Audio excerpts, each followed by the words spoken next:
Hello friends, welcome to our YouTube channel Judiciary All Rounder.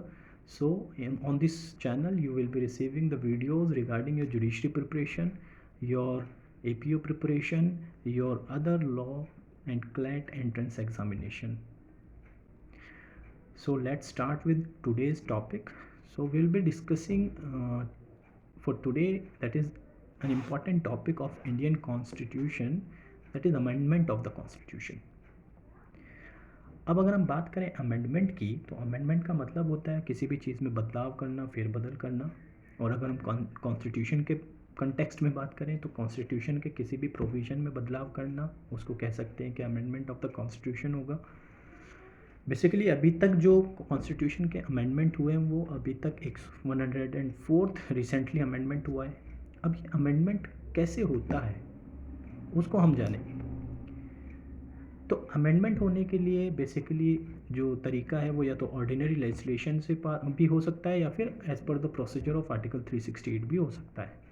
Ordinary legislation का क्या मतलब है, यानी अगर कोई लॉ लाया गया है और पास किया गया है by the parliament for the purposes of article 2, 3 and 4, यानी किसी न्यू स्टेट को फॉर्म करना है, किसी स्टेट का नेम चेंज करना है, एक स्टेट से 2 स्टेट बनाना है, कोई अगर ऐसा लॉ है तो उसको कहते हैं ऑर्डिनरी लेजिस्लेशन। यानी अगर वो लॉ पास हो जाता है और स्टेट बन जाती है, फॉर्म हो जाती है, नाम बदल दिया जाता है, तो हम कह सकते हैं कि वो अमेंडमेंट खुद ब खुद हो जाएगा। और अगर हम बात करें आर्टिकल 368 की जो दूसरे तरीके से प्रोसीजर है, जो बहुत इम्पॉर्टेंट टॉपिक है जिसको हमें समझना है, बाकी जो अदर प्रोविजंस हैं, आर्टिकल्स हैं कॉन्स्टिट्यूशन के, वो सभी by the procedure of article 368 amendment किया जाता है उन सब में। तो अगर हम बात करें आर्टिकल 368 के प्रोविज़न की, तो I will be discussing here the gist of article 368। You might be having your bare acts, आप बेयर एक्ट्स में प्रोविज़न देख सकते हैं। मैं आपको बताता हूँ क्या जिस्ट है उसमें। आर्टिकल 368 का क्लॉज 1 आपको बात करता है कि पार्लियामेंट इज़ हैविंग पावर, और article 368 is having power to amend any of the provision of the constitution by variation, by addition, it can repeal as well any of the provision, यानी ये बदल सकता है, उसको बिल्कुल ही हटा सकता है, उसमें कुछ नया ऐड कर सकता है article 368। So article 368 in the clause 1 gives power, ये पावर देता है किसको, कॉन्स्टिट्यूशन पार्लियामेंट को, कि वो बदलाव कर सकता है, right, by the way of addition, variation. It can repeal any of the provision of the constitution as well. अगर हम बात करें क्लॉज 2 की, तो क्लॉज 2 में अब जो ये पावर दी गई है पार्लियामेंट को, तो उसका क्या प्रोसीजर होगा। तो उसका जो प्रोसीजर है वो सिंपल है। आप सब जानते हैं कि किसी भी एक हाउस में, इधर इन लोकसभा और इधर in Rajya Sabha, the bill will be introduced regarding that amendment. Bill लाया जाएगा, अब उस बिल पे जो है वोटिंग होगी, और मेजॉरिटी के साथ जब वो बिल पास हो जाएगा फ्रॉम बोथ द हाउसेज, पहले एक हाउस से फिर दूसरे हाउस से, फिर वो प्रेसिडेंट की कंसेंट के लिए भेज दिया जाएगा। और जब प्रेसिडेंट अपनी एसेंट दे देंगे उस बिल पर, तो वो एक्ट बन जाएगा, वो अमेंडमेंट एक्ट बन जाएगा।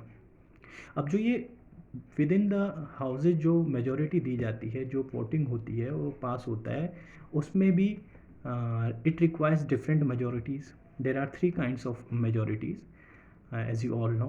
First one is simple majority. Simple majority means कि अगर किसी हाउस की स्ट्रेंथ 250 है, तो 250 में से अगर 125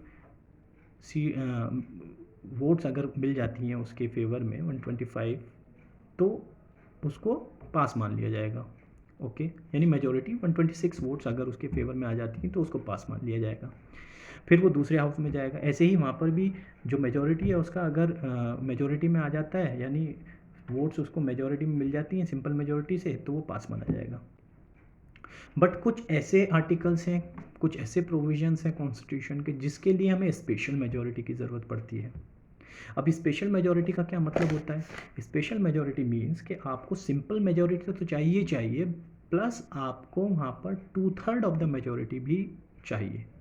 2/3 मेजॉरिटी मीन्स जो प्रेजेंट एंड वोट कर रहे हैं, those persons, those member of parliament who are present and voting.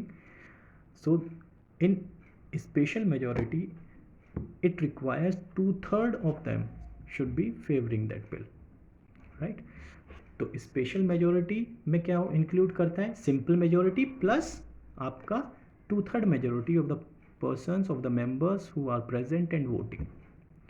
Another majority is another majority requires special majority plus rectification by the half of the states. तो इन सारी 3 तरीक़ों से आप किसी भी बिल को पास करा सकते हैं। अब वो कौन से बिल्स होंगे जिन पे ये मेजॉरिटी चाहिए, वो आपको आर्टिकल 368 में मिल जाएगा।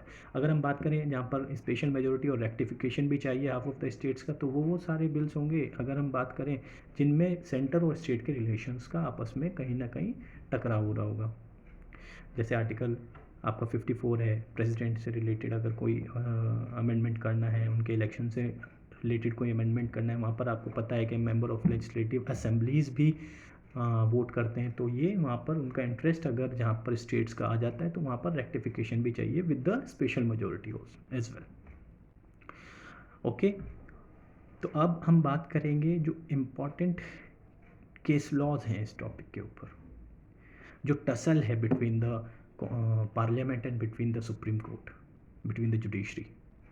देखिए हुआ क्या कि जब ये पावर थी पार्लियामेंट के पास, तो absolute powers corrupt absolutely as you all know. तो क्या हुआ कि कहीं पार्लियामेंट अपनी पावर को एक्सीड ना करे, इस वजह से सुप्रीम कोर्ट के पास एक पिटीशन आई।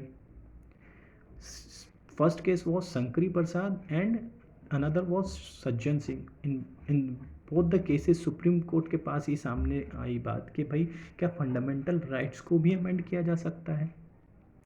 तो सुप्रीम कोर्ट ने इन दोनों केसेस में, Shankari Prasad versus Union of India and Sajjan Singh के केस में, ये कहा कि parliament is having power to amend the fundamental rights as well.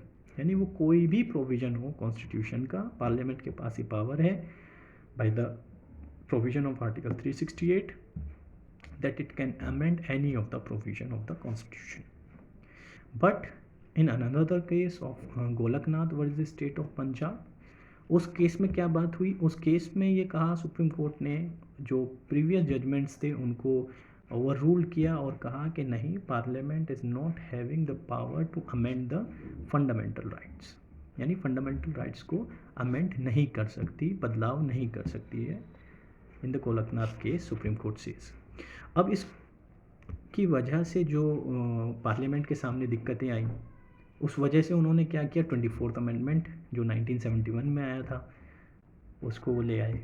और 24th अमेंडमेंट में उन्होंने 3 वर्ड्स ऐड किए with in the article 368 which gave the exemplary power to the parliament, plus clause 3 भी ऐड किया। तो 3 वर्ड्स क्या क्या add किए वहाँ पर, उन्होंने ऐड किया कि parliament with in the article 368 क्या कर सकता है, जो एडिशन, वेरिएशन और repeal any of the provisions, जो ये 3 वर्ड्स ऐड किए, इन्होंने क्या किया, एग्जाम्पलरी पावर दी पार्लियामेंट को। और साथ ही साथ क्लॉज 3 ऐड किया जिसमें ये कहा गया कि अब आर्टिकल 13 के with in article 13 judicial review भी नहीं हो सकता उस अमेंडमेंट एक्ट का। ओके, तो अब क्या हुआ, अब इस बात से सुप्रीम कोर्ट ने फिर सुना एक केस को, and that was the landmark judgment in the history of the judiciary, Kesavananda Bharati versus state of Kerala का केस। ओके, जो 1973 में आया। तो इस केस में जो 13 जजेस की बेंच थी, उसमें 7:6 के रेशियो से जो मेजॉरिटी थी, उन्होंने ये हेल्ड किया कि हाँ, माना कि गोलकनाथ के केस का जो वर्डिक्ट था दैट वाज वो सही नहीं था, और जो आर्टिकल 368 है उसमें जो अमेंडमेंट की पावर है कॉन्स्टिट्यूशन के पास, वो बहुत पहले, जो पार्लियामेंट के पास जो अमेंडमेंट की पावर है वो बहुत पहले से है, before the Golaknath case as well. But the supreme court says that it is having some limitations on it. अब वो लिमिटेशंस क्या कहा, सुप्रीम कोर्ट ने कहा, हमें कॉन्सेप्ट दिया थ्योरी ऑफ बेसिक स्ट्रक्चर का। तो ये बेसिक स्ट्रक्चर की जो डॉक्ट्रिन सुप्रीम कोर्ट ने हेल्ड की, यही एक कॉर्नर स्टोन, मील का पत्थर साबित हुआ, जो हमें आज तक हमारे फंडामेंटल राइट्स को बचा रहा है। Like in different case laws we see that our fundamental rights, right to life, right to personal liberty, ये सब चीज़ें हमें बची हुई हैं. तो अगर हम बात करें अपने नेक्स्ट अमेंडमेंट की, दैट इज़ 42nd अमेंडमेंट जो 1976 में आया, तो उस अमेंडमेंट में आर्टिकल 368 में क्लॉज 4 और क्लॉज 5 को ऐड किया कॉन्स्टिट्यूशन के.